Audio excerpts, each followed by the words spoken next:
Ropes Organization Walcott Foundation Indian Trust Special Coaching to 8th, 9th and 10th Classes Digital Virtual Learning Bangaru Palim Rugangavar from Pedapunjani by Reddy Pulli Mandal. Chairman Dhanse Karan. Director Drive Sri Lata. Hi, hello, welcome to Ropes Organization. This is Durga Prasad Reddy teaching biology. So we are continuing the path of tissue. So nervous tissue already previous class మనం already చూసుకున్నాం, discuss చేసుకున్నాం. So the next part of nervous tissue. So remaining pending topic ని మనం ఈ వీడియోలో complete చేయబోతున్నాం.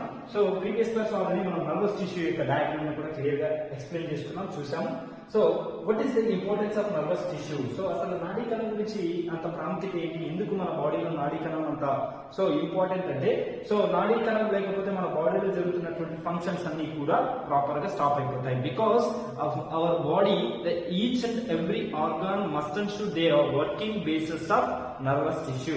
So మన బాడీలో ఉన్నటువంటి ప్రతి ఆర్గాన్ ప్రాపర్ గా వర్క్ అవ్వాలన్నా, సో మనం చేస్తున్నటువంటి వర్క్స్ ప్రాపర్ గా జరగాలన్నా, సో మన బ్రెయిన్ లో క్రియేట్ అయ్యేటువంటి మెసేజెస్ ని ట్రాన్స్ఫర్ చేసి వాటిని మనం ఇక్కడ ఏమంటున్నామంటే నాడీ కణాలు అంటున్నాం. So that is called nervous tissue. So ఈ నర్వస్ టిష్యూకి వచ్చేసరికి, so there is the important thing in nervous tissue. So nervous టిష్యూలో డిఫరెంట్ టైప్స్ ఆఫ్ సెల్స్ ఉంటాయి. సో ఆ సెల్స్ ని లేకపోతే ఆ కణాలని మనం ఏమని పిలుస్తాం అంటే న్యూరాన్ సెల్స్ లేదా నర్వస్ సెల్స్ అని కూడా పిలుస్తాం.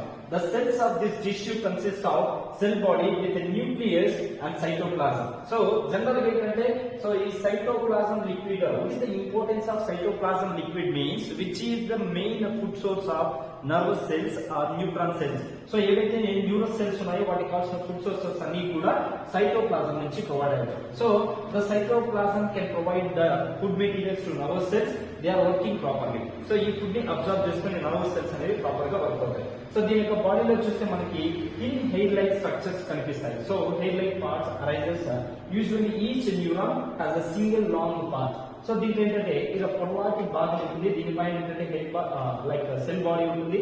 సో దీంట్లో ఏంటంటే మనకి హెయిర్ లైక్ స్ట్రక్చర్స్ కనిపిస్తాయి. సో ఇవి ఎలా ఉంటాయంటే చాలా థిన్ గా ఉంటాయి. థిన్ మీన్స్ ఏంటంటే చాలా పలుచగా. సో ఇవి చాలా పలుచుగా మనకి కనిపిస్తాయి. So and long part, so దీంట్లో ఏంటంటే పొడవాటి భాగాన్ని కలిగి ఉంటుంది. So that is for axon. So ఆ పార్ట్ ని మనం ఏమని పిలుస్తున్నాం, యాక్సాన్ అంటున్నాం. So this axon can useful to the attachment of one neuron cell to another neuron cell. So ఒక న్యూరాన్ కి ఇంకొక న్యూరాన్ కి కనెక్షన్ గా ఏది యూజ్ అవుతుందంటే యాక్సాన్స్ అనేవి యూజ్ అవుతాయి. So at the same time, so these axon and many short branches are branched parts. So ఈ యాక్సాన్ లో మనకి ఏంటంటే డిఫరెంట్ టైప్స్ ఆఫ్ బ్రాంచెస్ అనేవి ఉంటాయి. So like one part, second part, third part and fourth part. So ఇలా ఏంటంటే ఒక neuron cell లోనే డిఫరెంట్ టైప్స్ ఆఫ్ బ్రాంచెస్ ఉంటాయి. సో ఈ కంప్లీట్ పార్ట్ ని మనం యాక్సాన్ అని పిలుస్తున్నాం. ఈ యాక్సాన్ లో మనకి ఏంటంటే బ్రాంచెస్, డివైడింగ్ పార్ట్స్ అనేవి ఉంటాయి. సో వీటిని ఏమని పిలుస్తామంటే, సో కణాలు అని కూడా పిలుస్తాం మనం. యాక్సాన్స్ లేదా వాటిని కణాలు అంటారు. సో ఇవి ఎలా ఉంటాయంటే బ్రాంచెస్ గా మనకి ఎక్కువగా నాడీ కణంలో ఇలాంటివి కనిపిస్తూ ఉంటాయి. So and the process of is dendrites. So ఈ complete hair like structures ending parts ని మనం ఏమని పిలుస్తామంటే డెండ్రైట్స్ అంటాం. So what is the use of dendrites means already మనం డిస్కస్ చేసుకున్నాం. సో డెండ్రైట్స్ యొక్క యూజ్ ఏంటి అంటే the attachment of another neuron cell. So ఇంకొక న్యూరాన్ సెల్ తో అటాచ్మెంట్ కోసం ఈ డెండ్రైట్స్ అనేవి యూజ్ అవుతాయి. సో వీటిపైన కప్ లైక్ స్ట్రక్చర్, సో ఇలా బాల్ లైక్ స్ట్రక్చర్స్ లో ఉంటాయి. జనరల్ గా మనం హాస్పిటల్స్ లో చూసింటాము. సో ఈఆర్ స్కానింగ్స్ లో కానీ వాటిలో చూస్తే మనం బ్రెయిన్ స్కానింగ్ చేసేటప్పుడు ఒక రబ్బర్ స్టాంప్ లాగా కనిపిస్తాయి. So like that. సో వీటిపైన ఏంటంటే మనకు అలాంటి స్ట్రక్చర్స్ కనిపిస్తాయి. సో ఇవి వేరొక న్యూరాన్ లో అటాచ్మెంట్. సో ఫర్ ఎగ్జాంపుల్ ఇంకొక న్యూరాన్ తో ఇలా అటాచ్ అయింది. సో ఇలా అటాచ్ అయ్యి మళ్ళీ ఇక్కడ ప్లాంట్ బాడీ సెల్ బాడీ అనేది స్టార్ట్ అవుతుంది. సో డెండ్రైట్స్ అనేది దేనికి యూజ్ అవుతాయంటే అటాచ్మెంట్ కోసం యూజ్ అవుతాయి. And more over, so it is single and individual. ఒక్కొక్క డెండ్రాన్ కూడా ఎలా ఉంటుందంటే సింగిల్ గా ఇండివిజువల్ గా ఉంటుంది. So there is no branches of dendrites. So dendrites లో మళ్ళీ బ్రాంచెస్ ఉండవు, సింగిల్ గా సపరేట్ గా ఒక్కొక్క డెండ్రైట్స్ ఉన్నాయి. So nerve cell maybe up to metre long. So at least ఇది ఎంత లాంగ్ లో డిస్టెన్స్ లో ఉంటుందంటే మనకి 1 మీటర్ లాంగ్ లో కనిపిస్తుంది. Many nervous fibres are bound together by connectivity tissue to make a nerve.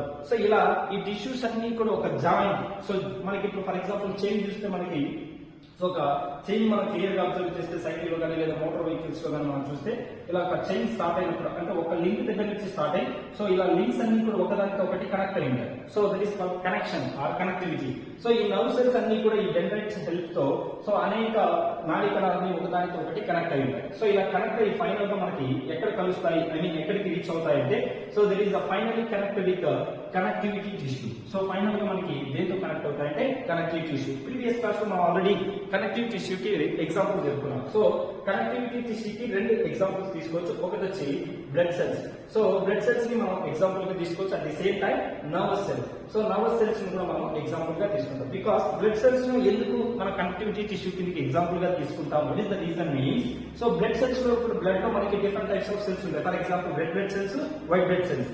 So ఈ red blood cells, white blood cells రెండు కూడా బ్లడ్ లో మిక్స్ అయ్యి, సో దానికొని రెడ్ బ్లడ్ సెల్స్ ఏం చేస్తాయి, హిమోగ్లోబిన్ కంటెంట్ తీసుకుంటాయి. వైట్ బ్లడ్ సెల్స్ అనేవి యాంటీజెన్స్, సో యాంటీబాడీస్ ని ప్రిపేర్ చేస్తాయి. సో ఈ బ్లడ్ ద్వారా మనకు కావాల్సినటువంటి immunity power, at the same time oxygen molecule మన బాడీలో ఉన్నటువంటి ఈచ్ అండ్ ఎవ్రీ ఆర్గాన్ కి సప్లై చేస్తాయి. సో కాబట్టి ఏంటంటే red blood cells plus white blood cells రెండింటికి మధ్య కనెక్టివిటీ సో ఉంటుంది. కాబట్టి సో కనెక్టివిటీ టిష్యూ కిందకి మనం బ్లడ్ సెల్స్ ని ఎగ్జాంపుల్ గా తీసుకుంటాం. At the same time so nervous cells ని కూడా మనం, సో లేదా నర్వస్ టిష్యూ కూడా కనెక్టివిటీ టిష్యూ కిందకి ఎగ్జాంపుల్ గా తీసుకుంటాం. So because so n number of nervous cells attached with the using of dendrites. So dendrites సహాయంతో ఒకదానికి ఒకటి అటాచ్ అయితే కాబట్టి లుక్ లైక్ ఫైనల్ గా మనకి ఏంటంటే ఒక చైన్ లైక్ స్ట్రక్చర్ లో ఫార్మ్ అవుతుంది.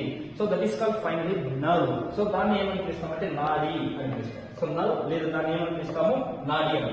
సో నాడీ లోపల ఏముంటాయంటే నాడీ కణాలు అనేవి సో ఒకదానితో ఒకటి అటాచ్ అయ్యి ఉంటాయి. సో ఇలా నాడీ కణాలన్నీ కలిసి ఒక ఫైనల్ గా మనకి ఏం ఫామ్ అవుతుందంటే ఒక నర్వ్ లేదా నాడీగా ఫామ్ అవుతుంది. The single that passes up around the nerve fibre is called nerve impulse. So ఈ ఒక్కొక్క నాడీ కణంలో మనకి ఏంటంటే అనేక నాడీ కణాలు ఉంటాయి. ఇందులో సింగిల్ ఒకటి మాత్రమే వర్క్ అయితే సో దాన్ని ఏమని పిలుస్తాం, ఏ నర్వ్ ఇంపల్స్ అని పిలుస్తాం. సో నాడీ కణంలో ఒక్కొక్కటిగా వర్క్ అయితే సో దాన్ని నర్వ్ ఇంపల్స్ అంటాం. So nerve impulse allow us to move our muscles when we want. So మన కండర కణాలలో ఏవైతే ఉంటాయో, సో ఫర్ ఎగ్జాంపుల్ మన యొక్క మజిల్స్ సో రిలాక్సేషన్ స్టేజ్ లో ఉన్నప్పుడు కానీ లేదా వర్కింగ్ స్టేజ్ లో ఉన్నప్పుడు కానీ మజిల్స్ ఎక్స్ట్రాక్ట్ అవుతుంటాయి, ఫ్రీ అవుతుంటాయి. సో అలాంటి సిచ్యువేషన్స్ ఏంటంటే సింగిల్ నర్వ్ ఇంపల్స్ అనేవి ఎక్కువగా యూజ్ అవుతాయి. ఇంపల్స్, సో నర్వ్ ఇంపల్స్ అనేవి ఎక్కువగా యూజ్ అవుతాయి. So finally the functional combination of nerve and muscle tissues are fundamental to most animals. This combination enables animals to move rapidly in response to stimulate.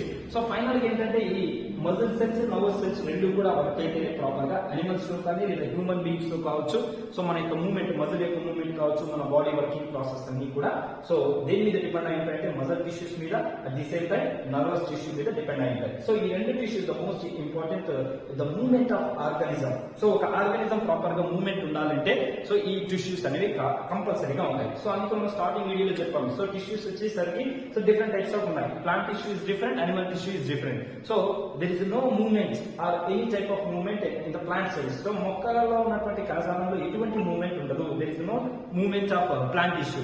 So animal tissues లో ఏంటంటే ప్రతి టిష్యూలో కూడా movement ఉంటుంది. So that's why the animals or human beings are working, or doing, walking etcetera. So ఇలాంటి works మనం చేసుకుంటున్నామంటే reason ఏంటంటే మన బాడీలో ఉన్నటువంటి టిష్యూస్ లో మూవ్మెంట్ ఉంటుంది.